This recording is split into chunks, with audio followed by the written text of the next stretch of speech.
In the year of our Lord 1749, Charleston streets were thick with heat, dust, and the murmurs of devout citizens whose lives revolved around the dictates of church and commerce. Within the walls of St. Catherine's Convent, a place meant for devotion, discipline, and quiet reflection, an event occurred that would shake not only the walls of the institution, but also the very expectations of a society structured around propriety and divine order. Sister Marie Terreslair, a woman 51 years of age, deemed barren by both nature and the assessments of learned physicians, carried within her womb a child that defied reason, expectation, and morality, as understood by her contemporaries. The circumstances of her pregnancy were extraordinary.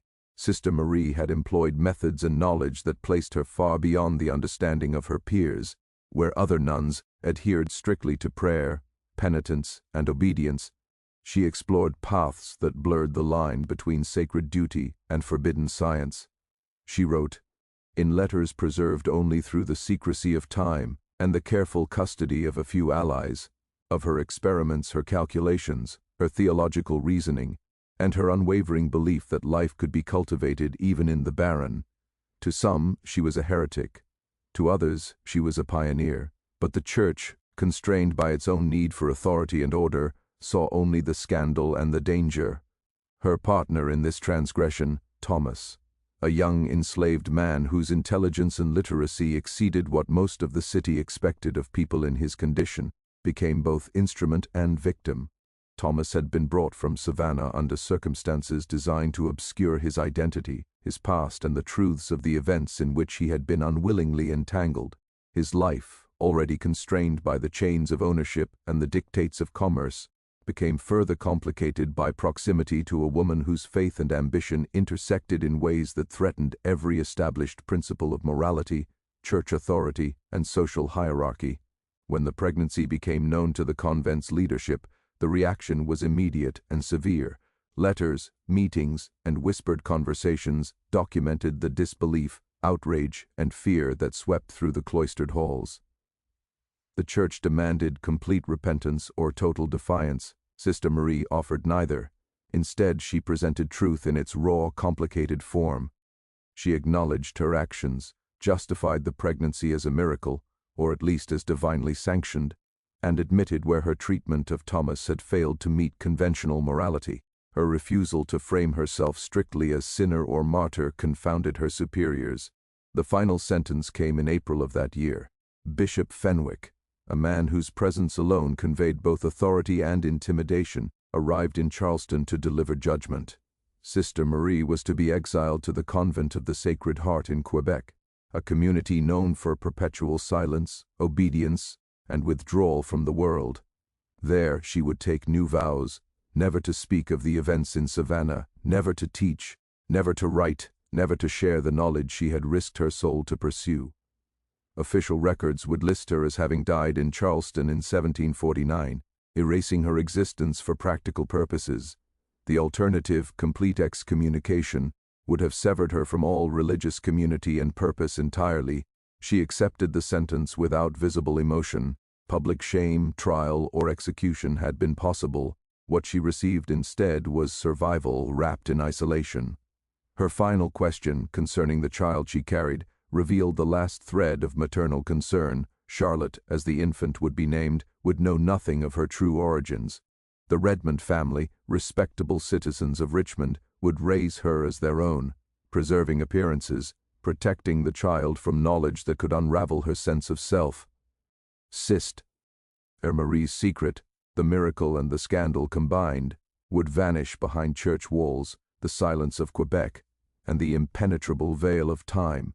Thomas, on the other hand, faced a journey fraught with uncertainty.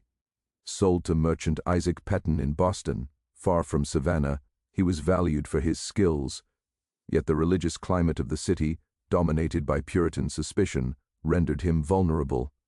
Rumors of the Savannah scandal had reached the city, stirring sermons, newspaper speculation, and a relentless determination from Reverend Jonathan Cole to expose what he termed papist corruption.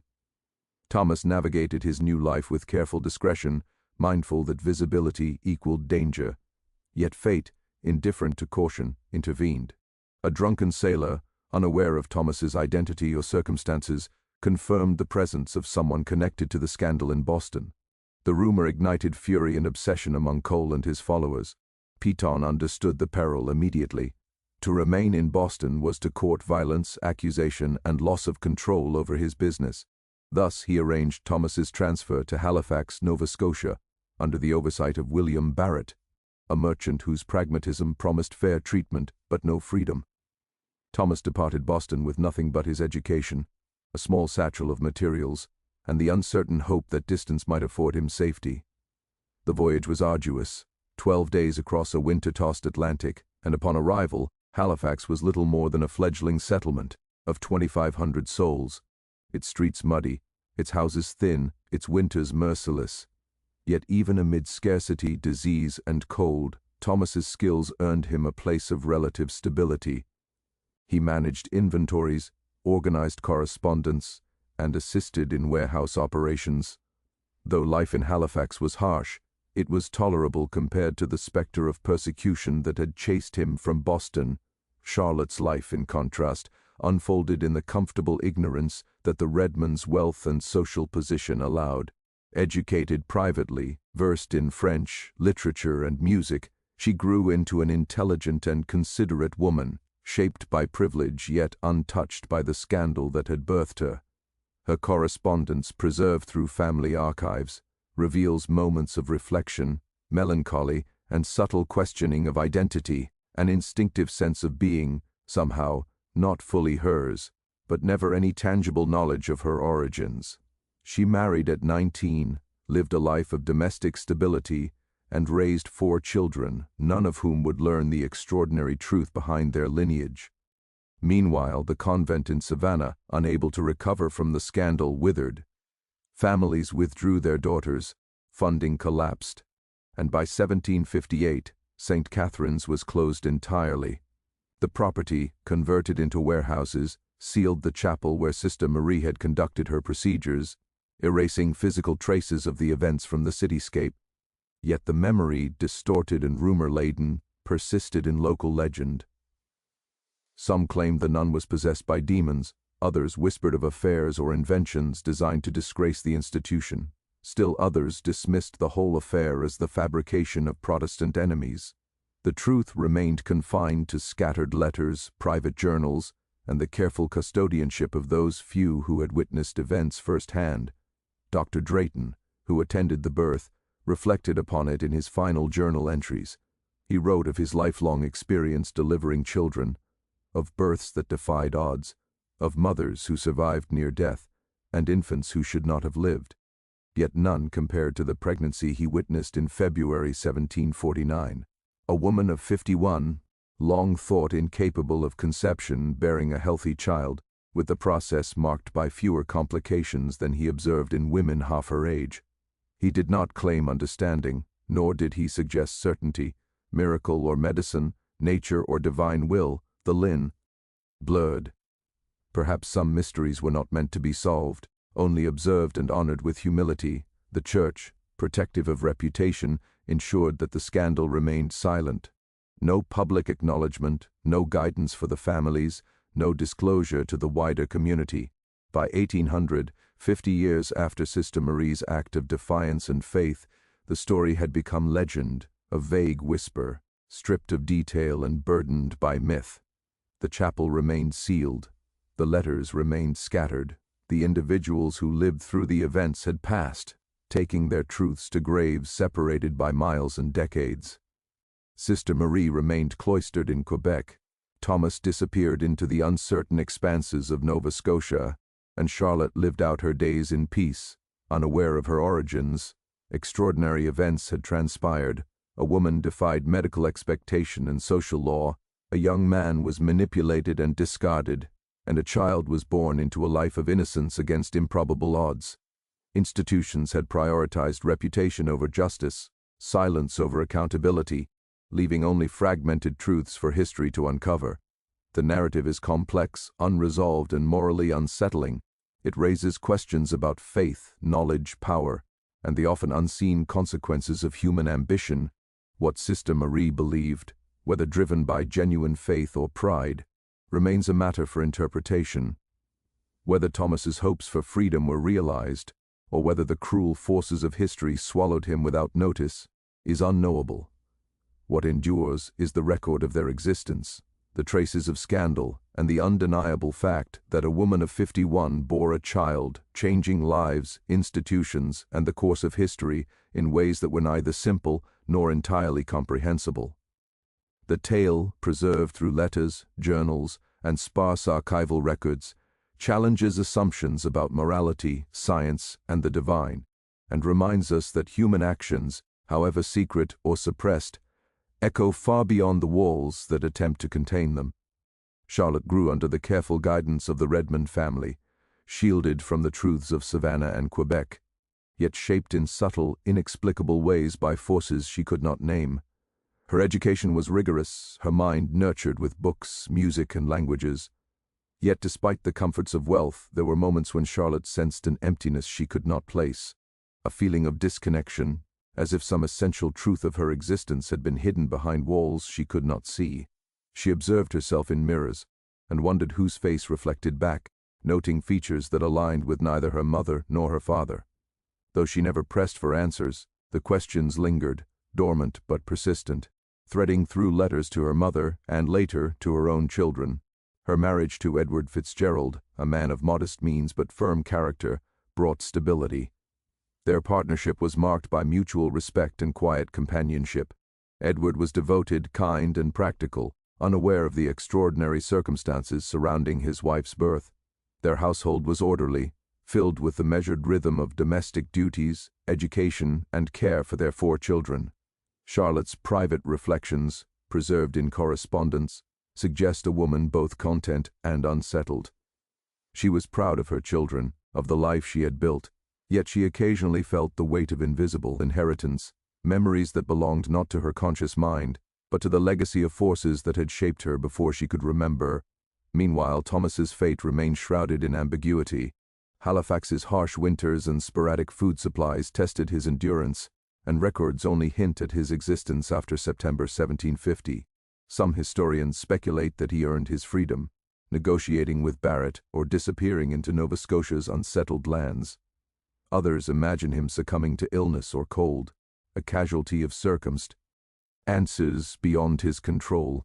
There are even tantalizing hints of a community of free black settlers near Preston, Nova Scotia, among whom a man named Thomas appears in early land records, though whether he is the same Thomas is impossible to verify. Whatever became of him, his story is one of quiet survival, shaped by necessity, intelligence, and the cruel unpredictability of human systems. Back in Savannah, the convent remained a ghost of its former self. The scandal had eroded trust and authority, leaving the institution hollow. Enrollment dwindled, patrons withdrew support, and by 1758, the church shuttered St. Catherine's entirely. Its buildings, converted into warehouses, carried on the commercial life of the city but retained the ghost of secrets sealed within brick and mortar. The chapel where Sister Marie had conducted her procedures was deliberately obscured, evidence of a truth too threatening to leave visible. Over decades, the story of the nun and her extraordinary child morphed into myth. Demons, illicit affairs, divine punishment. These were the terms in which the tale persisted among townspeople, obscuring the reality known only to a few who had been present, who had witnessed the events firsthand, or who had kept meticulous records behind closed doors. Sister Marie, by all surviving accounts, lived the rest of her life in near total silence. The Convent of the Sacred Heart in Quebec, a place of austere devotion and isolation, became her home. Her vows of obedience, silence, and withdrawal ensured she would never again teach, write, or reveal her extraordinary knowledge. Letters from Sister Catherine, who escorted her northward, depict Marie as physically present but spiritually elsewhere, detached, contemplative, and immersed in a private world of reflection and prayer. Whether she ever regretted her actions or considered them divinely sanctioned is impossible to know. History preserves only her silence, which the Church ensured would be absolute. The human cost of the scandal extended beyond the principal actors. Sister Agnes Fontaine, who discovered the blood-stained nightdress, abandoned religious life entirely, retreating to her family in Charleston. Sister Catherine Merier, though she continued to serve in various convents, carried the memory of the birth with her, struggling to reconcile the miracle she witnessed with the rigid morality demanded by her faith. Mother Superior Josephine Beaumont lived with profound guilt until her death in 1756, haunted by her decision to summon Sister Marie to Savannah and the consequences that followed. Letters reveal her torment. She had intended to bring a strict servant of God to guide the convent toward righteousness, yet instead, she brought a woman whose devotion had evolved into something unnameable, unsettling, and transformative. By the late 18th century, the story of Sister Marie, Thomas, and Charlotte existed primarily in scattered records and family memory, fragments preserved in letters, journals, and sealed church documents. Savannah's Catholic community had fractured. Families withdrew their daughters from religious instruction, wary of scandal. Protestant ministers cited the events as evidence of Catholic moral corruption. The remaining faithful navigated a climate of suspicion and fear. Yet the full truth, the combination of science, audacity, faith, and human frailty, remained hidden. It was a story the Church deliberately chose to bury, an uncomfortable truth obscured by silence and time. Charlotte's own awareness of her origins remained incomplete. The Redmonds ensured that she grew into a life of comfort and propriety, shielded from knowledge that might unsettle her sense of identity or social positioning. She was never told of Sister Marie's methods, the scientific audacity, or the theological debates that had surrounded her conception. Instead, she grew into adulthood with only the vaguest sense of a hidden past, her intellect and curiosity innerly turning inward toward questions of self that her family deftly deflected. Her mother's explanations, careful and loving, framed her as exactly who she was meant to be, a daughter, a wife, a mother. Yet beneath the surface of domestic contentment, there lingered an ineffable sense of missing history, a quiet awareness that her life had been shaped by forces far beyond her understanding. Dr. Drayton, the attending physician, remained one of the few contemporaries who reflected openly on the event. His final journal entries, composed shortly before his death in 1771, capture the tension between empirical observation and the mysteries that defy explanation. He had delivered hundreds of children, witnessed miraculous survivals, and confronted death and complication countless times. Yet the birth in Savannah in 1749 had unsettled him beyond measure. A woman long considered barren, bearing a child with ease, suggested possibilities he had never imagined.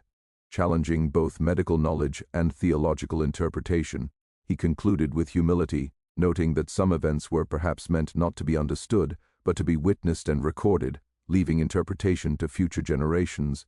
Time, as it inevitably does, reshaped the memory of the scandal.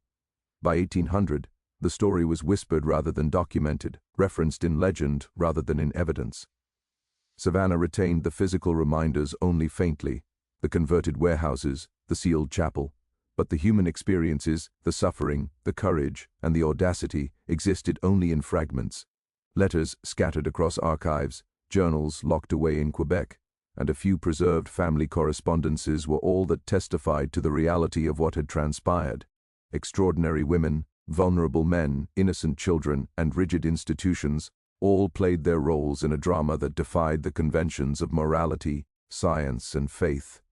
The question of Sister Marie's intent remains open to interpretation. Was she a devout servant of God, employing the knowledge available to her to cultivate life where it should not have been possible? Or was she driven by pride, ambition, and a desire to assert power over a world that had underestimated her? Thomas's story, equally opaque, invites reflection on agency, coercion, and survival. Whether he lived free or perished in the harsh winters of Nova Scotia is unknown, yet his existence, brief or extended, reflects the vulnerability of individuals at the mercy of larger social, religious, and institutional forces. Charlotte, despite living in ignorance, carried forward the consequences of the scandal in subtle ways. Her life was marked by order, education, and relative comfort, but beneath the surface lay questions and instincts she could not fully articulate. The legacy of Sister Marie's audacity, Thomas's displacement, and the Church's secrecy shaped her life in hidden, imperceptible ways, echoing through family lines, domestic choices, and private reflections. Her descendants, unaware of the extraordinary circumstances of their matriarch's birth, inherited only the faint traces of a story suppressed by authority, obscured by time, and rendered unknowable in full detail. By the end of the 18th century, Savannah and Quebec, Boston and Halifax existed as geographic markers of a narrative that spanned continents, climates, and social hierarchies. Lives had been transformed irreversibly. Institutions had wielded power with calculated silence.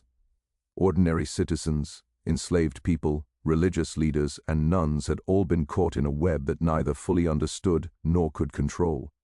History, as often, privileged records over lived experience, leaving only fragments for those who would later attempt to reconstruct the truth. Ultimately, the scandal of Sister Marie Terreslair, Thomas and Charlotte, is a study in extremes: faith and science, audacity and obedience, innocence and manipulation. It demonstrates the consequences of AC. Times taken in the spaces between moral certainty and human curiosity. It reveals the profound ways in which individuals, whether powerful or powerless, can shape history, whether intentionally or through mere survival. And it exposes the lengths to which institutions will go to preserve reputation over truth, silence over justice, and control over the lives of those they claim to serve. What survives is a testament to the complexities of human nature: letters, journals, fragmentary records, and the echoes of lives lived under extraordinary circumstances. Sister Marie's audacity, Thomas's displacement, and Charlotte's quiet ignorance form a narrative that challenges assumptions, provokes reflection, and forces the question: what is the balance between faith, knowledge, morality, and authority? In the end, the story belongs to those who encounter it, who wrestle with its implications, and who must decide for themselves what it means that, in 1749, a woman long thought barren bore a healthy child, upending conventions, disrupting institutions, and altering lives in ways that no contemporaneous observer could fully comprehend. Even decades later, the echoes of Sister Marie Terreslair's audacity lingered quietly in the corners of Savannah and Quebec, in the whispers of descendants who would never know the full story. By the early 1800s, the Catholic Church had moved past the scandal, or at least had buried it beneath layers of bureaucracy, silence, and secrecy. St. Catherine's Convent had long since vanished from memory, its bricks and timber repurposed, its chapel sealed off, a physical reminder of truths too dangerous to surface. Yet even as the institution rebuilt its reputation, the consequences of that extraordinary birth continued to ripple through generations. Charlotte's children, Eleanor, Thomasina, James, and William, grew under the guidance of their mother and father, unaware of the invisible inheritance that shaped their grandmother's existence. They were taught propriety, piety, and education, yet subtle hints of their lineage occasionally surfaced. Eleanor in particular seemed unusually perceptive, noting traits in her mother that defied explanation: an innate sense of composure under pressure, a precise mind, and a quiet confidence that felt almost uncanny. In letters to her own children, Charlotte occasionally mused on the strange dissonances she felt in life, but she never shared the truth of her conception. Even within her own household, the origins of her identity remained a silent, unspoken question. In Quebec, Sister Marie remained cloistered, her life defined by silence, prayer, and introspection. Reports from fellow nuns suggest she spent her days immersed in meditation, reading sacred texts, and performing the ritual duties of the convent with meticulous devotion. Yet those who glimpsed her during the rare moments of communal interaction noted a certain otherworldliness, an aura of someone who had carried a secret too profound for words, a presence both commanding and withdrawn. Some nuns reported that she occasionally smiled while alone, as if engaged in conversations with forces invisible to others. Perhaps she reflected on her work in Savannah, the birth, or the moral complexities she had navigated, or perhaps she had long since reconciled her actions within the framework of divine purpose she alone understood. Meanwhile, Halifax and Nova Scotia carried on without acknowledging Thomas, the young man whose life had been so profoundly altered by events beyond his control. His presence is hinted at in fragmentary records: a skilled worker, a man who managed inventories and perhaps in some unverified accounts, a free settler living quietly among others who had escaped enslavement. Whether he achieved freedom or succumbed to the harsh conditions of the region remains unknown. His voice, once vibrant and filled with hope, vanished into the colonial wilderness, leaving only shadowed traces for historians to interpret. Thomas's story serves as a reminder of the precariousness of life for those on the margins, caught between ambition, necessity, and systems designed to suppress them.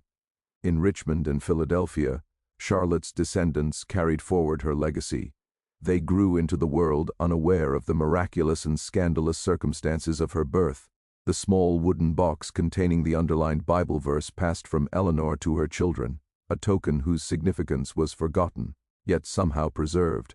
That single page of Luke, highlighting Mary's miraculous conception, had become a quiet, unspoken link to the extraordinary origins of their matriarch. It symbolized not only faith and the mysteries of life, but also the complex interplay of human audacity and institutional control that had shaped their family's existence. Over time, Savannah's collective memory of St. Catherine's Convent transformed further into legend. By the 1820s, older townspeople spoke of a scandal involving a nun, a child, and forbidden acts, yet the details were increasingly grotesque or fantastical. Demons, adultery, or divine retribution became the accepted explanations in the absence of verifiable facts. Those with access to church archives knew the truth, yet few could piece together the story in full.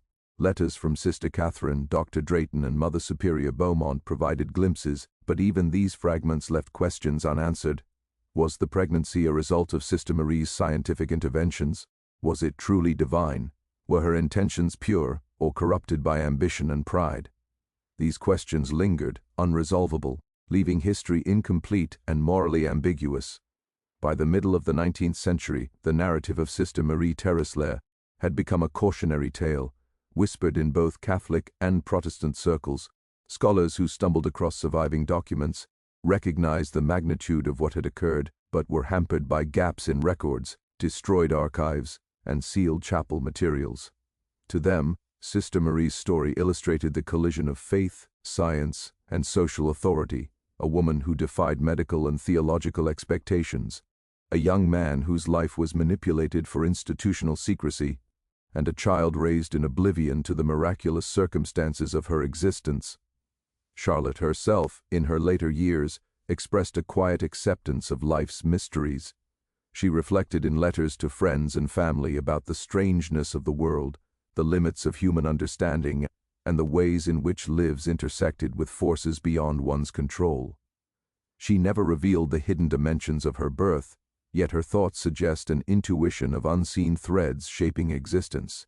In her mind, perhaps, faith and reason, audacity and morality, human choice and divine will coexisted in a delicate, unspoken balance, a balance she had lived through without ever fully comprehending its origins. The convent in Quebec, long silent and isolated, eventually faced its own transformations. Fires, war, and institutional restructuring reshaped its physical and spiritual landscape, yet the imprint of Sister Marie's presence persisted in memory and correspondence. The nuns who remained spoke of her quietly, never critically, always with an acknowledgement of the depth and complexity of her character. She was, in their eyes, both extraordinary and unknowable, a woman whose devotion had led her into morally ambiguous, historically unrepeatable territory. Ultimately, the story of Sister Marie, Thomas, and Charlotte transcends its immediate historical context. It is not simply a tale of scandal or defiance, it is a meditation on human limitation, institutional control, and the unanticipated consequences of audacious action. It challenges assumptions about faith, science, morality, and agency, forcing those who encounter it to confront uncomfortable truths about power, secrecy, and human resilience.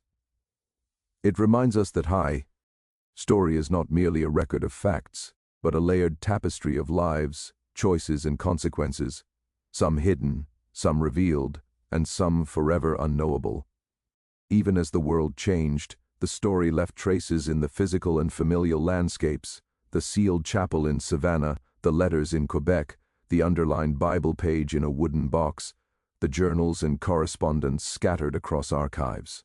All served as fragments of memory, markers of extraordinary events buried beneath ordinary life. The scandal, while largely erased from public record, persisted quietly in these remnants, waiting for future generations to uncover, interpret, and wrestle with its implications. In the end, Sister Marie's actions, Thomas's displacement, and Charlotte's quiet ignorance formed a narrative that transcended simple morality. It was a story of human ambition, ingenuity, and vulnerability, of institutional self-preservation, and of lives irrevocably altered by events that defied easy explanation. It illustrates the tension between faith and reason, power and helplessness, secrecy and truth, reminding us that history often preserves the extraordinary in fragments, leaving interpretation and judgment to those who dare to explore the shadows of the past. As Savannah's streets evolved, as Philadelphia's families aged and passed on their possessions, and as Quebec's convents shifted under the weight of centuries, the tale persisted, obscured, fragmented, yet undeniably present. It was a story without complete resolution, a scandal that challenged assumptions and moral certainty, and a reminder that the past is never fully under control, even by those who wield authority with the intention of shaping memory itself. Sister Marie Terreslair, Thomas and Charlotte, each a participant in a drama of faith, science, secrecy, and survival, remained figures both extraordinary and tragic. Their lives, intersecting across decades, regions, and social hierarchies, illuminate the profound complexities of human experience. The scandal, while suppressed and obscured, continues to offer lessons about courage, audacity, morality, and the consequences of choices made in defiance of convention. It is a story that endures, not because it is complete, but because it is real, raw, and historically undeniable, a reminder that the deepest mysteries of the past often lie in the lived experiences of ordinary and extraordinary people. As the decades passed, Savannah and Quebec became distant landscapes in memory, but the ripple effects of that singular, unprecedented birth persisted quietly, threading through families, institutions, and history itself. Even though the scandal was largely erased from public record, the consequences remained embedded in the human and social fabric. In Quebec, Sister Marie's life remained one of isolation, contemplation, and silent endurance. Reports from the convent suggest she spent her time meticulously following the strictures imposed on her: absolute silence, unwavering obedience, and complete withdrawal from the world. Yet her inner life, known only to herself, was likely anything but silent. In the rare moments of private reflection, she may have revisited Savannah, the clandestine procedures, the moral questions, and the young man whose future she had indirectly shaped. She may have pondered Charlotte's destiny, wondering if the child would live fully and happily in a world ignorant of her extraordinary origins. Her prayers, perhaps, were as much for those she had affected as for her own spiritual salvation. Meanwhile, Halifax continued to develop as a British colonial outpost, yet the story of Thomas remained obscure. For historians, the fragments of his life are tantalizing but incomplete: a skilled worker suddenly appearing in a new colony, references to his labor, and ambiguous notes about his disappearance. Some evidence suggests he may have achieved freedom, integrating into local communities or joining early free black settlements. Others argue that he may have succumbed to the harsh winters, malnutrition, and disease that plagued Nova Scotia. Whatever the truth, Thomas's life stands as a testament to the vulnerability of those caught in the crossfire of larger forces: colonial expansion, religious politics, and social hierarchy. His voice, once full of hope and skill, vanished into obscurity, leaving historians to imagine the possibilities of his survival and adaptation. Charlotte's life, in contrast, unfolded in the comfort and privilege of her adoptive family. She grew into an intelligent and capable woman, fully unaware of the origins that made her birth so extraordinary. In letters preserved by her descendants, she often expressed contentment mixed with fleeting curiosity about the discrepancies she noticed in her appearance and temperament. Tall, dark-haired, and intellectually precocious, she did not resemble the Redmonds, yet she accepted their guidance, love, and the social position they provided. To the world, she was simply Charlotte Fitzgerald, mother, wife, and member of a respectable family. Yet within her, perhaps unconsciously, lingered a subtle inheritance of audacity and resilience, qualities that may have traced back to her miraculous conception. As St. Catherine's Convent faded into history, its material and spiritual traces continued to impact Savannah. The building that once housed the scandal was repurposed, and the sealed chapel remained inaccessible, a physical reminder of the Church's desire to erase inconvenient truths. Stories persisted among the populace, exaggerated, distorted, and mythologized, but the real events documented in scattered letters and records remained hidden. Over time, these documents became treasured fragments for those with access, offering glimpses of a history that challenged conventional morality, faith, and authority. Mother Superior Josephine Beaumont, who had unwittingly facilitated Sister Marie's relocation to Savannah, lived the remainder of her life under the shadow of guilt and uncertainty. In correspondence preserved in New Orleans, she reflected on the tension between intention and consequence. She had sought reform and discipline, yet had brought a woman whose vision of faith and science had veered into territory Josephine could neither predict nor fully comprehend. Her letters convey a deep struggle to reconcile her own sense of duty with the moral ambiguities that unfolded under her watch. The other nuns who had witnessed the scandal carried their own burdens. Sister Agnes Fontaine left religious life entirely, haunted by the events she discovered, while Sister Catherine Merrier continued in the convent system but never fully reconciled the extraordinary birth she had attended. Their experiences illustrate the psychological and spiritual toll of participating, even peripherally, in events that defied understanding and institutional norms. The scandal became part of their inner lives, a haunting memory that influenced their choices and faith for decades. Across generations, the Fitzgerald family continued to treasure the small wooden box containing the underlined page from Luke. Though its significance was largely forgotten, the page symbolized resilience, mystery, and the intersection of faith and human ambition. Each generation preserved it carefully, passing it along as a relic of an unknowable past, a connection to a story that no living person fully understood.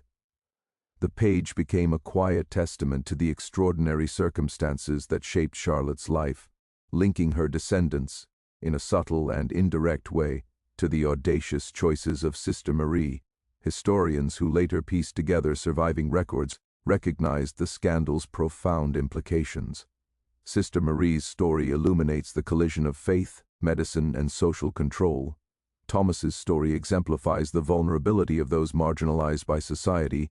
Charlotte's life demonstrates the ways in which ordinary exist, ends can mask extraordinary origins. The events challenge assumptions about morality, divine purpose, and human agency, highlighting the unpredictable ways in which individual actions ripple across time and space. Even as the physical evidence vanished, the sealed chapel, the repurposed buildings, and the scattered letters, the narrative survived in fragments and interpretations. The scandal, though buried intentionally, continued to influence cultural memory, moral discussion, and historical inquiry. It remains a story about courage, secrecy, and the consequences of actions that defy conventional norms. It prompts reflection on the responsibilities of those in positions of authority, the unpredictable outcomes of scientific and spiritual ambition, and the delicate balance between secrecy and accountability. Ultimately, Sister Marie Terreslair's life raises questions that remain unresolved. Was she motivated by genuine faith, by a desire to reconcile science and religion, or by ambition and pride? Was the pregnancy the result of divine intervention, medical ingenuity, or a convergence of natural factors misjudged by contemporary understanding? And what of Thomas, whose life was disrupted and reshaped by forces beyond his control? What choices might he have made, and what freedoms could he have achieved, had circumstances been different? The story is both specific and universal, a meditation on human limitations, institutional power, and the moral complexities of choices that defy easy categorization. It illustrates how extraordinary events can be simultaneously miraculous, scandalous, and deeply human. It reminds us that history is shaped not only by those who wield power, but also by those whose lives intersect with extraordinary circumstances, whose experiences, often obscured, demand careful attention and empathy. Even today, the legacy of Sister Marie, Thomas, and Charlotte endures, if quietly. The sealed chapel in Savannah, the letters scattered across archives in Quebec and Charleston, the preserved Bible page in the Fitzgerald family, all bear witness to lives shaped by audacity, secrecy, and extraordinary circumstance. Their stories challenge conventional narratives, inviting reflection on the tension between institutional authority and human experience, between faith and reason, and between morality and survival. History, in its incomplete and fragmentary form, preserves the scandal not as sensationalism, but as testimony to the complexities of human choice and consequence. Sister Marie's audacity, Thomas's vulnerability, and Charlotte's ignorance collectively illuminate a moment in time where extraordinary events collided with institutional imperatives, leaving legacies that extend far beyond the individuals involved. Ultimately, the story of Sister Marie Terreslair is a reminder that extraordinary actions, particularly those that challenge established authority and belief, carry profound consequences. It highlights the ways in which faith, ambition, and morality intersect in unpredictable ways, leaving traces that may endure long after the immediate participants have vanished. In exploring this tale, we confront the difficult truths of history, that human lives are fragile, that institutions prioritize reputation over justice, and that the mysteries of existence often defy comprehension, leaving only fragments and echoes for future generations to interpret. The story ends, not with resolution, but with reflection. Each reader, historian, and descendant must grapple with the complexities of these lives, drawing lessons from audacity and survival, from secrecy and revelation. The events surrounding Sister Marie Terreslair, Thomas, and Charlotte offer no easy answers, only the opportunity to consider how history shapes, silences, and preserves human experience in ways both extraordinary and tragic. Time moved relentlessly forward, yet the echoes of the scandal lingered, whispering through history in fragments and half-remembered tales. Savannah, Quebec, Halifax, and Richmond had all been touched by a single series of events, each location carrying its own imprint of lives forever altered. Sister Marie Terreslair, Thomas, and Charlotte existed in memory, archives, and family stories, some precise, some distorted, but their impact was undeniable. In Quebec, Sister Marie remained cloistered, her life a testament to obedience and penance. The silence she endured was absolute, broken only by the rhythm of daily prayer and the quiet passage of years. Occasionally she may have recalled Savannah in fleeting vivid moments, the scent of the river, the secret rooms, the child she had brought into the world. Yet she never communicated with the outside again, never revealed Charlotte's existence, and never challenged the Church's authority. By remaining silent, she both preserved and obscured her own narrative, transforming audacious action into invisible endurance. Thomas, wherever fate had taken him, remained a figure of both resilience and fragility. Halifax had offered him the possibility of a new life, but its brutal winters and chaotic frontier society left survival uncertain. Records suggest he may have vanished into anonymity, possibly joining early communities of free black settlers or perhaps succumbing to the harsh realities of colonial Nova Scotia. His story, so vital in its beginnings, ended as a series of possibilities rather than certainties, a reminder of the precariousness of lives constrained by social structures and historical forces beyond control. Charlotte, ignorant of her origins, lived a life marked by both comfort and quiet introspection. As Charlotte Fitzgerald, she fulfilled the roles expected of her, daughter, wife, mother, and participant in respectable society.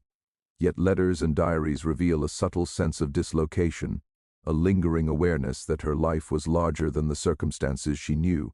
She carried, unknowingly, the legacy of extraordinary events, the untraceable inheritance of audacity and survival, and the unseen influence of Sister Marie's daring. Her children, grandchildren, and extended family inherited only the stories they could understand, the Bible page, the letters, the memory of a woman whose life was remarkable in ways they never fully grasped. The Catholic Church, meanwhile, continued to benefit from its decision to bury the scandal. By sealing the chapel, closing St. Catherine's Convent, and suppressing records, it preserved institutional authority while erasing uncomfortable truths. For 50 years, the the events faded into legend and rumor, allowing the Church to navigate a society increasingly hostile to its presence in the American colonies. Families that had once trusted the convent remained wary, while Protestant ministers weaponized the story to discredit Catholic influence. Yet the Church's erasure could not fully contain history. Letters survived, documents persisted, and oral traditions whispered fragments of truth across generations. Historians, piecing together these fragments centuries later, are confronted with a mosaic of morality, faith, science, and human consequence. Sister Marie Terreslair's actions challenge conventional understanding of religious devotion and scientific curiosity. Thomas's life highlights the vulnerability of those caught in intersecting systems of oppression and secrecy. Charlotte's existence exemplifies the quiet resilience of ordinary life shaped by extraordinary origins. Together, their stories underscore the unpredictable consequences of human ambition and the moral complexities embedded in historical events. The scandal also raises enduring ethical questions. Was Sister Marie's pursuit of fertility science justified by the potential miracle of life, or was it a reckless violation of religious and social norms? Could her methods ever have been defended as an integration of faith and empirical knowledge, or were they inevitably tainted by pride and transgression? Thomas's exploitation, though indirect, prompts reflection on the ways institutions manipulate vulnerable people for secrecy or convenience. Charlotte's ignorance, while protective, also invites contemplation of the moral dimensions of withholding truth. These dilemmas resonate beyond the 18th century, touching on modern debates about ethics, consent, and the interplay between knowledge, faith, and authority. By the early 19th century, the scandal had become largely myth, its facts obscured and dramatized in local memory. Savannah's streets, the convent's ruins, and the repurposed chapel stood as physical reminders of events that had shaped lives but eluded full understanding. The people who experienced the scandal firsthand were gone, their testimonies reduced to letters, journals, and fragmentary records. Yet the story persisted, preserved in subtle traces, the underlined Bible page in Charlotte's heirlooms, the surviving correspondence of nuns, merchants, and physicians, and the echoes of moral and social questions that had once shaken a city and a church. Ultimately, the saga of Sister Marie Terreslair, Thomas, and Charlotte is a meditation on the intersection of human agency and institutional power, on faith, science, and morality, and on the enduring mysteries of historical experience. Extraordinary events, miraculous, scandalous, morally ambiguous, have a way of persisting, even when the structures around them seek to erase or contain them. What survives is not only fact, but reflection, interpretation, and the recognition that history is shaped as much by the hidden and the silenced as by the celebrated and the recorded. History preserves Sister Marie as both audacious and tragic. Her devotion and ambition challenged the boundaries of the possible, yet the consequences of her choices imposed lifelong isolation. Thomas's life, partially documented and partially conjectural, embodies both resilience and vulnerability, the potential for freedom and the omnipresence of systemic constraint. Charlotte's ignorance, though protective, embodies the quiet miracle of ordinary life shaped by extraordinary events, and the inheritance of mysteries beyond one's comprehension. The story concludes not with resolution but with reflection, leaving readers to consider the moral, spiritual, and human implications of audacity, secrecy, and consequence. Sister Marie Terreslair's pregnancy, Thomas's uncertain fate, and Charlotte Fitzgerald's peaceful ignorance collectively remind us that history is not solely the story of institutions or powerful actors, but also of the vulnerable, the ambitious, and the extraordinary lives that slip through the cracks of record-keeping. In the end, Savannah, Quebec, Halifax, and Richmond are all linked by a singular moment in 1749, a 51-year-old nun, a young enslaved man, and the birth of a child that defied understanding. That moment left scars, legacies, and questions that remain unresolved, echoing across centuries, reminding us that the most extraordinary and morally complex events are often the ones powerful institutions seek hardest to erase. The story endures, silent yet persistent, as a testament to courage, secrecy, human vulnerability, and the quiet power of life itself. And so history keeps its secrets, leaving us with fragments, questions, and the impossible task of understanding lives lived in extraordinary circumstances. Sister Marie Terreslair, Thomas, and Charlotte remind us that the truth is often buried, obscured, and difficult to reconcile with the moral and social frameworks of the time. But it is also undeniable in its consequences and unforgettable in its echoes across generations. The scandal of Sister Marie Terreslair remained in many ways a cautionary tale whispered across centuries. By the time the 19th century arrived, Savannah's streets had changed. St. Catherine's Convent had been long closed, and the physical traces of the events, walls, rooms, and the sealed chapel, had been repurposed, eroded, or forgotten. Yet the human consequences persisted in invisible ways. Families carried fragments of stories, letters preserved memories, and the implications of choices made in secrecy rippled outward. Charlotte Fitzgerald lived her life in measured comfort and security, entirely ignorant of the extraordinary circumstances of her birth. Yet there was something ineffable in her letters and journals, a sense of disconnection, a subtle awareness that the life she knew was not entirely her own, a curiosity that could not be fully explained. The underlined Bible page, preserved in a small wooden box, became a family heirloom whose meaning faded over generations. No one could connect it definitively to the scandal in Savannah, but its existence hinted at a hidden past, an unknowable miracle, and a secret legacy that no words could fully convey. The descendants of Charlotte lived largely ordinary lives, yet in a subtle way they carried forward the echoes of audacity and survival. The choices of Sister Marie Terreslair, her courage to defy both scientific and religious expectations, and her simultaneous concealment of truth, left an indelible mark on the world, even if unknowable to most. It was a legacy of moral complexity, a miracle entangled with secrecy, devotion intertwined with transgression, and courage shadowed by punishment. For historians and scholars, piecing together the events of 1749 required patience, judgment, and careful interpretation of fragmentary records. Letters from Dr. Drayton, Father O'Brien, Sister Catherine, and others offered glimpses into human motivations, ethical dilemmas, and the extraordinary unfolding of events. Yet much remained uncertain. What had truly enabled a woman declared barren to conceive and deliver a healthy child?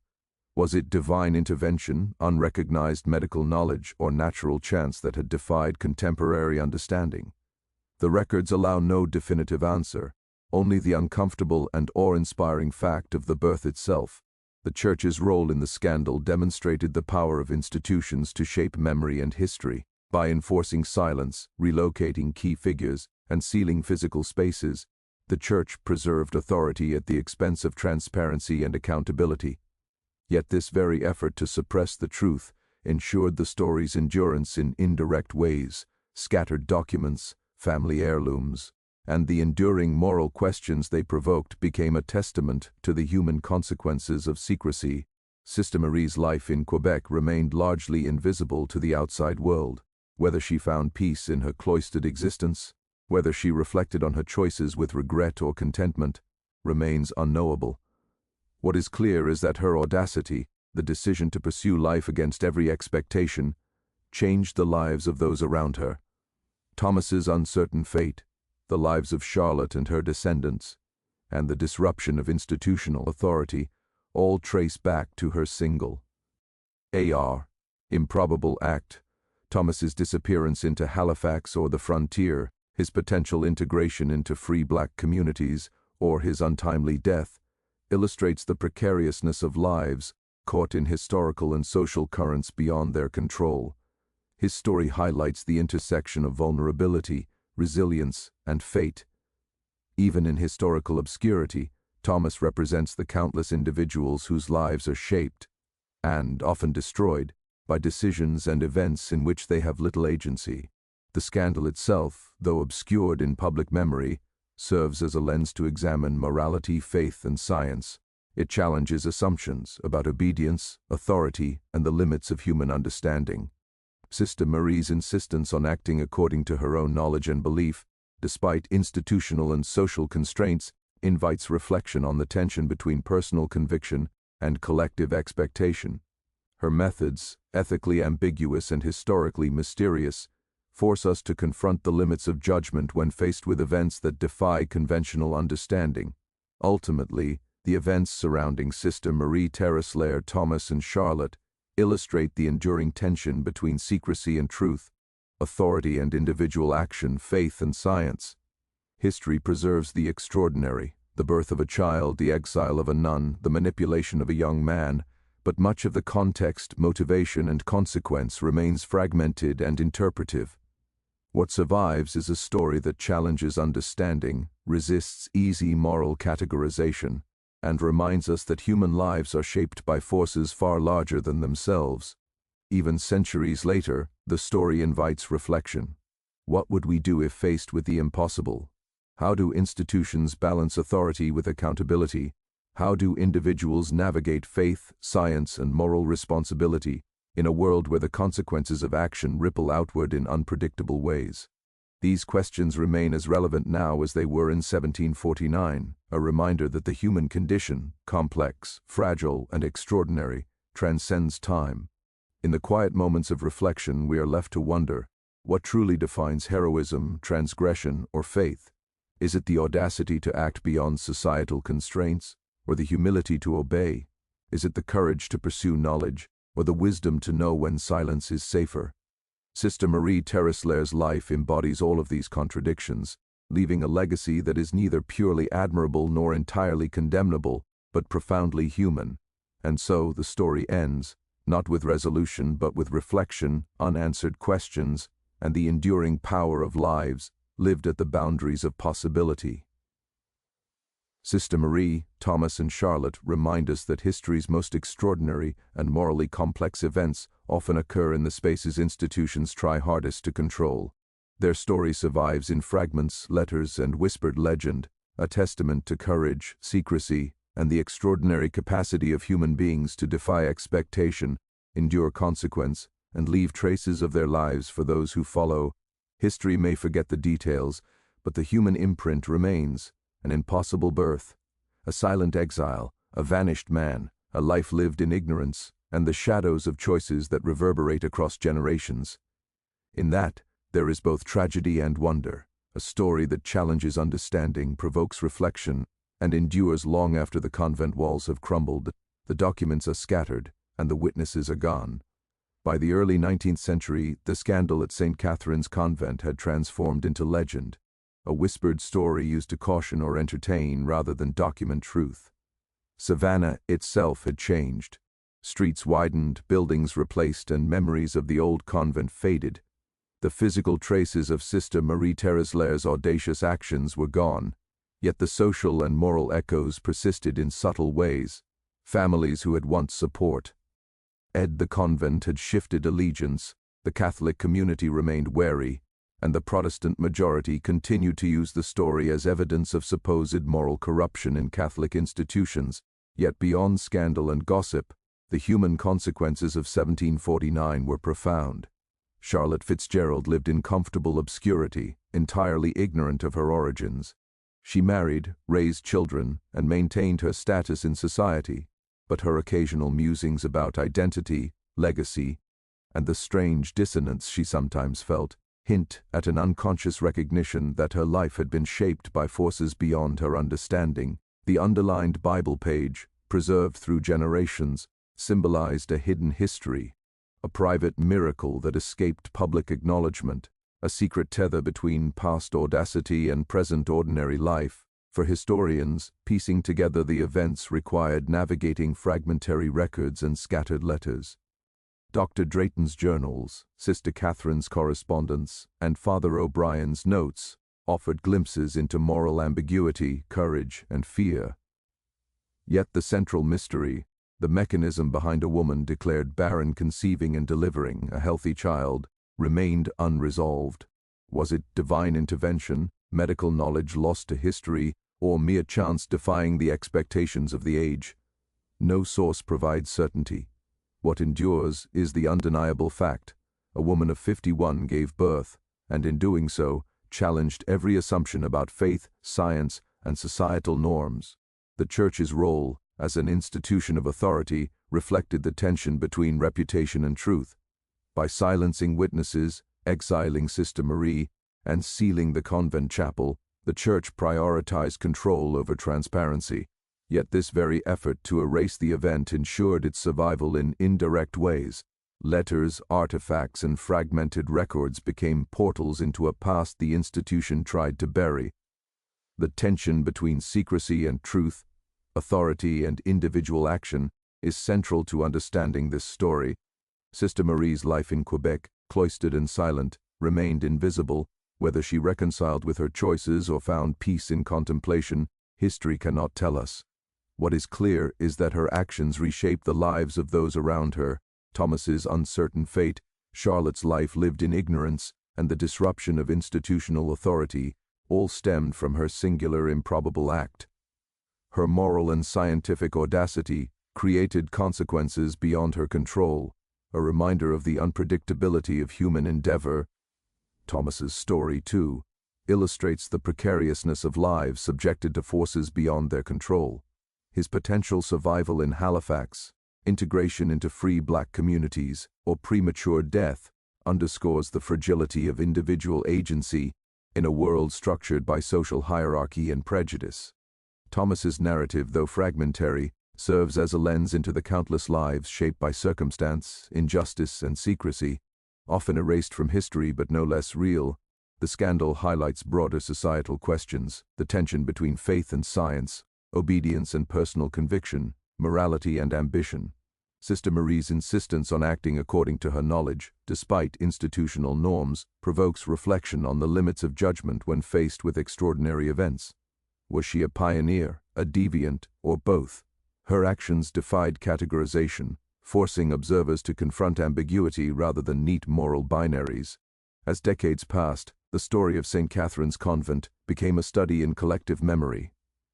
Gossip, rumor, and legend replaced factual documentation. Yet the human truths, the courage, fear, ambition, and moral complexity, remained embedded in private correspondence, family heirlooms, and institutional archives. The tension between documented reality and social memory illustrates how history is not merely the record of events, but the interpretation, distortion, and preservati of human experience. Ultimately, the story of Sister Marie, Thomas, and Charlotte challenges our understanding of history, morality, and the human condition. It forces reflection on how extraordinary events intersect with everyday life, how individuals navigate authority, and how institutions shape memory. It reminds us that human actions, driven by faith, knowledge, desire, or desperation, can reverberate across centuries, affecting lives and perceptions in ways impossible to fully comprehend. Even centuries later, the story invites reflection on courage, secrecy, and consequence. What does it mean to act with conviction in the face of societal and institutional constraints? How do we reconcile audacity with morality, knowledge with faith, action with consequence? Sister Marie Terreslair's life embodies contradictions that endure: defiance and devotion, audacity and isolation, secrecy and impact. These contradictions, unresolved and irreducible, define the story's enduring power. The scandal may have been buried by walls, exiles, and silence, but the human imprint persists. Extraordinary courage, ethical ambiguity, and the persistence of lives shaped by events beyond their control continue to echo through history. Sister Marie's audacity, Thomas's resilience, and Charlotte's oblivious life remind us that history's most extraordinary events often occur at the intersection of secrecy, morality, and social order. Even today, the story resonates as a meditation on human agency, institutional power, and the fragility of historical memory. It challenges us to consider the limits of understanding, the consequences of secrecy, and the ways ordinary lives are entangled with extraordinary events. History, in this case, is less about resolution and more about recognition of courage, audacity, suffering, and the moral complexity inherent in decisions that alter lives forever. In the end, the legacy of St. Catherine's Convent is not simply a tale of scandal, but a meditation on what it means to act in a world constrained by social, religious, and moral structures. Sister Marie, Thomas, and Charlotte remind us that human history is defined not only by triumph and failure, but by the quiet, enduring consequences of extraordinary events, carried in memory, in letters, and in the lives of those who lived with their aftermath. The final chapters of this story exist not in documents or public records, but in memory, speculation, and the fragments left behind. Sister Marie Terreslair, silenced and exiled, remains a figure both remarkable and tragic, a woman whose actions defied expectations, whose knowledge challenged authority, and whose audacity left ripples that would touch lives decades later. The convent walls she once walked, the chapel where she performed her extraordinary act, and the records she created, all were sealed, hidden, or destroyed. And yet in the lives of those she affected, her presence endured. Thomas, the young man whose life had been caught in the crosscurrents of scandal and institutional power, vanished from the historical record. His fate, whether survival, freedom, or death, remains uncertain, a shadow that hints at the countless forgotten lives shaped by forces beyond their control. The brief glimpse into his labor, resilience, and hope serves as a reminder that history often preserves the extraordinary while the ordinary suffers in silence. Thomas's story is one of lost agency, a testament to the fragility of human life when ensnared in societal hierarchies and moral judgments imposed by others. Charlotte, the child born into this extraordinary confluence of science, faith, and secrecy, lived a life of comfort and stability, oblivious to her true origins. Yet even in her ignorance, the traces of her miraculous birth persisted. In her unique features, in the underlined Bible verse preserved through generations, and perhaps in the subtle sense of dislocation she occasionally felt, her life illustrates how extraordinary events can quietly shape ordinary existence, leaving questions unanswered, mysteries unsolved, and histories partially erased. For the Church, the scandal was a lesson in the power of secrecy. By controlling the narrative, exiling Sister Marie, and sealing the convent chapel, the institution sought to maintain authority, protect reputation, and suppress uncomfortable truths. Yet in attempting to erase the event, the Church inadvertently ensured that its echoes would survive in letters, artifacts, and rumor, leaving a legacy that challenges historians, theologians, and moral philosophers alike. The story serves as a cautionary tale about the tension between institutional power and human experience, between silence and accountability, between morality and authority. Sister Marie's actions continue to provoke reflection. Was she a woman of profound faith who believed that knowledge and devotion could coexist? Or was she driven by pride and ambition, taking extraordinary risks that endangered others? Perhaps she was both, embodying the contradictions and complexities that define human behavior. Her story resists simple moral judgment, challenging the desire to categorize actions as wholly right or wrong, and instead presenting a tableau of courage, audacity, and consequence. Ultimately, the scandal of St. Catherine's Convent reminds us that history is not merely a chronicle of events, but a tapestry woven from lives lived, decisions made, and forces beyond individual control. Extraordinary events, miraculous, scandalous, or morally ambiguous, leave traces not just in records, but in the lives of those who survive, in the legends that persist, and in the questions that endure. History's most haunting mysteries often involve ordinary people caught in extraordinary circumstances, their lives reshaped by audacity, secrecy, and the imperatives of powerful institutions. The story of Sister Marie Terreslair, Thomas, and Charlotte Fitzgerald is, at its core, a meditation on human complexity. It challenges us to consider the limits of knowledge, the consequences of secrecy, and the enduring power of individual action. It asks us to reflect on morality, faith, ambition, and courage, and on the ways in which extraordinary events intersect with ordinary lives. In witnessing the audacity of one woman, the resilience of another, and the innocence of a child, we confront the enduring tension between human aspiration and historical constraint, between moral clarity and ambiguity, between what is remembered and what is lost. Though the convent of St. Catherine no longer stands, and the scandal has faded into legend, the lessons of this story remain: extraordinary courage, ethical ambiguity, and the persistent effects of individual action ripple across time, shaping lives in ways both visible and hidden. The enduring legacy is not simply a tale of scandal or moral transgression, but a reflection on the profound complexity of human experience, a reminder that history is populated not only by the powerful but by those whose lives are altered, often irreversibly, by events beyond their control.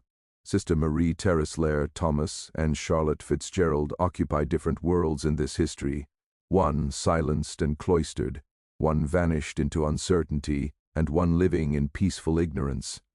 Yet their stories are intertwined, a testament to the unpredictability of life, the consequences of audacity, and the fragile nature of historical memory. They remind us that behind every legend lies real human experience, courage, suffering, hope, and consequence. In the end, what remains is the recognition of extraordinary human resilience and moral complexity. The scandal may have been suppressed, the events obscured, and the truth buried, but the echoes endure. They invite reflection, judgment, and empathy across centuries, challenging us to consider not just what happened, but what it means, about faith, knowledge, morality, and the lives forever chan. Jed by choices made in moments of extraordinary daring, Sister Marie Terreslair's life, Thomas's uncertain journey, and Charlotte's peaceful existence together form a narrative that refuses closure.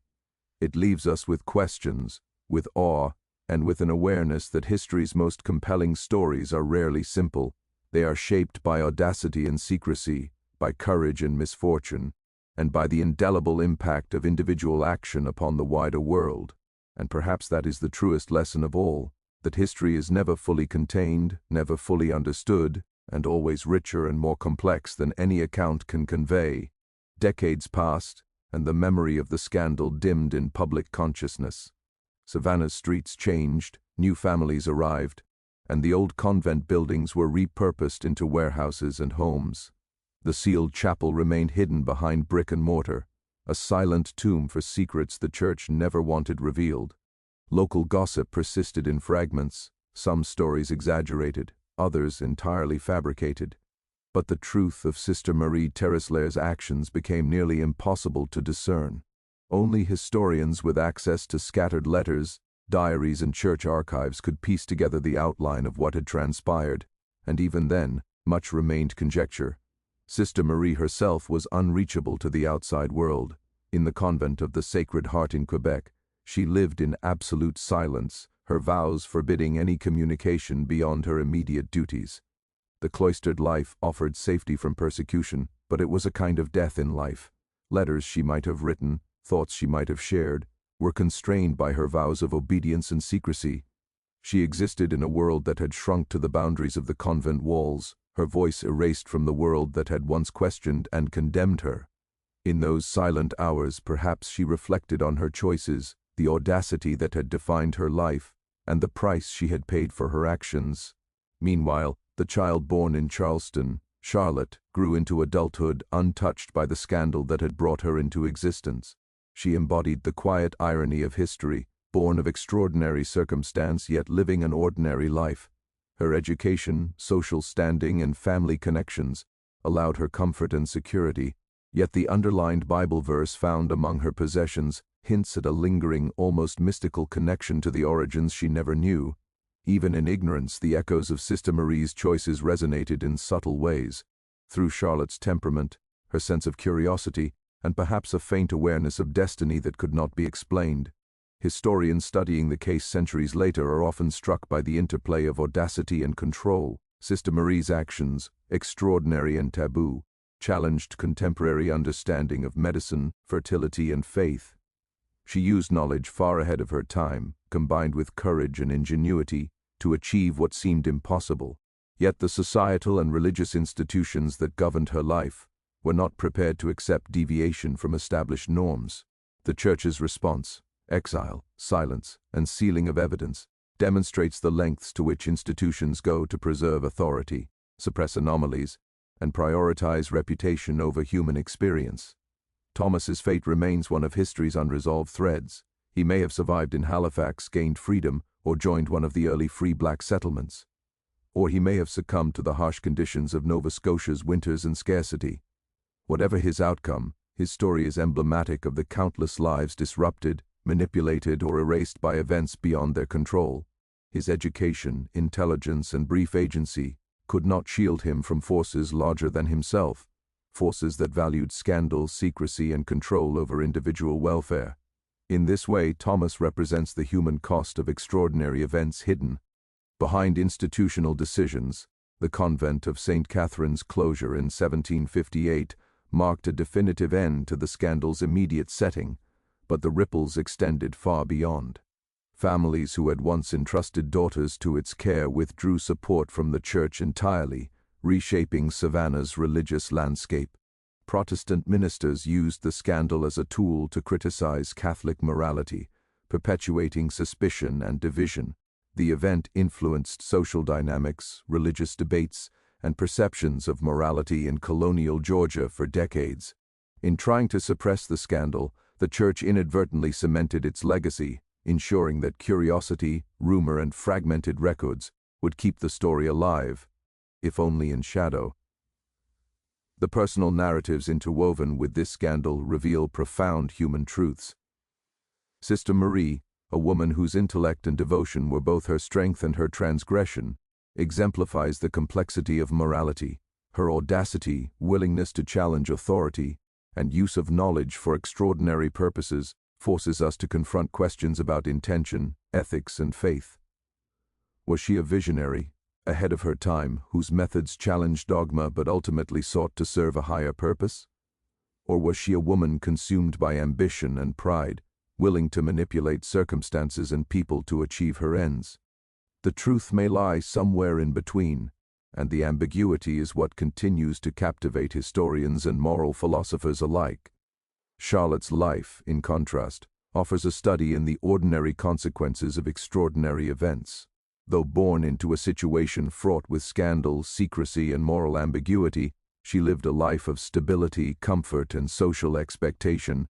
Her education, marriage, and children were marked by conventionality, yet subtle traces of her unique origin persisted in family artifacts, letters, and the sense of curiosity she occasionally expressed. Charlotte's existence demonstrates how human lives can absorb, reflect, and transform the consequences of audacious acts, often without conscious awareness of their origins. The story of Sister Marie, Thomas, and Charlotte invites reflection on broader themes. It highlights the tension between knowledge and faith, audacity and obedience, secrecy and transparency. It underscores the moral complexity inherent in decisions that affect multiple lives, and the long-lasting consequences of institutional priorities that favor reputation over truth. It reminds us that history is rarely neat, moral clarity is often elusive, and extraordinary events rarely have simple explanations or outcomes. Even centuries later, the scandal resonates as a cautionary tale. It asks contemporary audiences to consider how institutions respond to anomaly, how individuals navigate moral complexity, and how ordinary lives are transformed by the extraordinary. It encourages empathy for those whose voices were silenced, curiosity about what remains unknown, and humility before the forces, both human and natural, that shape history. In witnessing the lives of Sister Marie, Thomas, and Charlotte, we confront the enduring tension between human aspiration and societal constraint, between secrecy and revelation, between audacity and consequence. The story also challenges our understanding of faith, science, and morality. Sister Marie's use of knowledge, whether deemed miraculous or merely advanced for her time, defies conventional classification. Her methods and motives raise questions about the interplay between belief and reason, the limits of human understanding, and the ethical boundaries of action. Thomas's experience exposes the vulnerability of those caught in extraordinary circumstances without agency, highlighting social inequities and the moral responsibilities of those in positions of power. Charlotte's ignorance of her origins demonstrates how knowledge can be both protective and limiting, shaping identity and experience in ways that are subtle, profound, and enduring. Ultimately, the scandal remains a story of lives profoundly affected, of extraordinary acts obscured by secrecy, and of history shaped as much by omission as by record. Sister Marie Terreslair, in her silence, embodies both defiance and loss. Thomas, in his disappearance, represents the human cost of scandal and secrecy, and Charlotte, in her peaceful life, demonstrates how extraordinary beginnings can quietly ripple through generations. Together they form a narrative that defies simple moral judgment, challenges historical understanding, and illuminates the enduring complexity of human experience. Time moved forward, and the scandal that had rocked Savannah became increasingly a footnote in history, surviving only in fragmented letters, buried archives, and whispered stories. The lives of those involved, Sister Marie, Thomas, and Charlotte, had been irreversibly shaped by a sequence of events both extraordinary and tragic, yet the world outside moved on, largely unaware of the moral, spiritual, and social upheaval that had occurred within those convent walls. Sister Marie Terreslair remained in Quebec, her voice silenced, her actions obscured by vows of silence and institutional decree. Whether she found peace within the rigid structure of the Convent of the Sacred Heart is unknown. Some historians speculate that the discipline and contemplation offered her a space to reflect on her audacity and its consequences. Others suggest that the isolation could not compensate for the life she had lost, the relationships she could no longer pursue, the world she could no longer touch. She became a ghost of her former self, a woman whose intellect, courage, and faith had collided with the unyielding boundaries of religious authority. Thomas's fate continued to be shrouded in mystery. After leaving Halifax in 1750, he disappeared from the historical record. Some historians believe he may have found freedom, perhaps integrating into a small community of free black settlers in Nova Scotia or elsewhere in the British colonies. Others fear he succumbed to the harsh winters, disease, or poverty that plagued the fledgling settlements.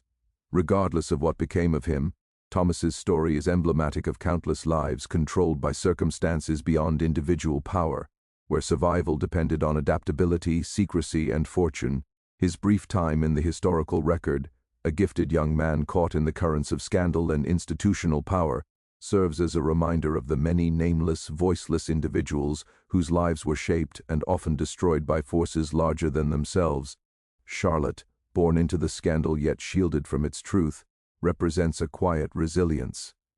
She lived a life of stability, education, and social propriety, raising a family, managing a household, and contributing to her community in ways that, while unremarkable to history, were meaningful to those around her. The Bible page she kept, with its underlined verses from Luke, suggests a lingering, almost mystical connection to her origins, a silent recognition of the extraordinary circumstances of her birth, though she could never fully comprehend them. Her life illustrates the paradox of legacy, that the consequences of audacious acts can echo quietly, subtly, and profoundly, even in lives seemingly untouched by scandal. The Church, in suppressing the scandal, achieved its immediate goal, control over narrative and reputation, but in doing so, it left behind a shadow of history, a story partially told and partially buried, leaving room for speculation, moral reflection, and historical inquiry. The sealing of the convent chapel, the careful management of records, and the silencing of witnesses ensured that the scandal would never fully be understood by contemporaries, but it could not erase the human truths embedded within the events. These truths, pieced together from letters, diaries, and surviving documents, continue to provoke reflection, about morality, faith, power, and human resilience. At its core, the saga of Sister Marie Terreslair challenges assumptions about morality, authority, and the human spirit.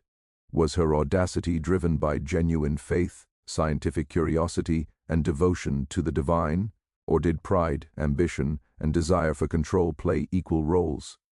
The ambiguity of her motives forces us to confront the complexity of human behavior, the tension between ethical principle and personal ambition, and the consequences of extraordinary actions in a world governed by rigid institutions. The scandal also illuminates the costs borne by others. Thomas, innocent yet ensnared in circumstances beyond his control, represents the vulnerable, displaced, and exploited individuals whose lives are often overshadowed by the actions of the powerful. Charlotte, though insulated, illustrates the intergenerational impact of secrecy and extraordinary acts, demonstrating how the past continues to shape identity, perception, and experience in subtle yet profound ways. In a broader sense, the story underscores the fragility of historical memory. What is remembered, what is recorded, and what is silenced shapes not only our understanding of the past, but also our interpretation of morality, justice, and human possibility. The Church's desire to erase, suppress, and control illustrates the power institutions wield over narrative and the consequences of prioritizing reputation over transparency and accountability. Yet, even amidst suppression, the truth endures. Letters, diaries, and scattered archival records preserve glimpses of what occurred, offering historians, scholars, and curious minds a chance to reconstruct the extraordinary. The story of Sister Marie, Thomas, and Charlotte endures not only as a historical curiosity, but as a meditation on the human condition, the audacity of individuals, the limitations imposed by institutions, the fragility of freedom, and the enduring impact of actions that defy convention. Ultimately, the scandal reminds us that history is messy, morality is complex, and the lives of ordinary and extraordinary individuals alike are shaped by forces beyond their control. Sister Marie Terreslair's actions, Thomas's vulnerability, and Charlotte's quiet resilience reveal the enduring tension between ambition, faith, power, and secrecy. They challenge us to question how we judge the past, how we understand human motivation, and how extraordinary events can ripple quietly across generations, leaving subtle traces that endure long after the public memory has faded. History, in this instance, is not merely a record of facts, but a mirror reflecting the profound and often unsettling truths of human experience. Sister Marie's audacity, Thomas's vulnerability, and Charlotte's ordinary yet remarkable life force us to reckon with the moral, spiritual, and social complexities of a world in which faith, knowledge, and human desire collide. And though centuries have passed, the echoes of that 1749 scandal continue to provoke thought, challenge assumptions, and remind us that some truths, no matter how thoroughly buried, persist. The final legacy of this scandal lies not only in what happened, but in what it asks of those who encounter it, to wrestle with ambiguity, to honor the voices of the marginalized, to reflect on the consequences of secrecy and power, and to consider how extraordinary acts, whether of audacity, faith, or cruelty, shape human lives in ways that are unpredictable, enduring, and profoundly human. In the end, Sister Marie Terreslair, Thomas, and Charlotte each embody different aspects of this historical truth: the audacity to defy convention, the vulnerability to circumstance, and the quiet endurance of life despite extraordinary origins. Their stories, pieced together from fragments of letters, diaries, and church records, survive as a testament to the complexity of human experience, the moral ambiguity of extraordinary acts, and the enduring consequences of history's hidden chapters. And so, what remains is both caution and contemplation, a reminder that the past is never fully knowable, that extraordinary events often leave ordinary lives forever changed, and that the shadows cast by institutional power, human ambition, and audacious action can stretch across generations, whispering lessons for those willing to listen.